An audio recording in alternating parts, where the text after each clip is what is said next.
when my son was in high school, he was riding around St. Louis with some young men. They were in an automobile, and the police, he was out near Ferguson, I think in the Pine Lawn area, and the police stopped them and made them get out of the vehicle and lay face down on the streets, and they pulled their guns out on them. And they were terrified. When I called my son to find out, when I heard about it, I called him and I tried to talk to him, and he could not talk. Words would not come out of his mouth. He couldn't talk. He was so terrified.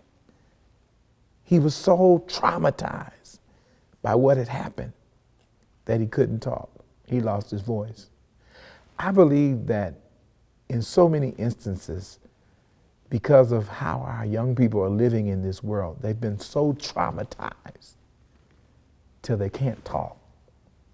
And they're looking for responsible adults and leaders that will help them craft the words that they can't find for themselves.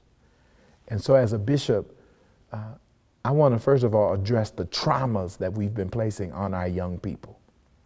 We've been boxing them in. We've been putting labels on them. We've been giving them these moral creeds for their lives that we don't even follow for our own lives. We've been making church and religion so off limits until they don't even bother to come to the church house anymore. I want to, as a bishop, create an environment where young people not only feel like they belong here, but where they feel like they have a leadership role to play in the life of the church. I want to be, when I talked to my son, when he couldn't talk, at the end of the conversation, I simply said to him, breathe, baby, just breathe.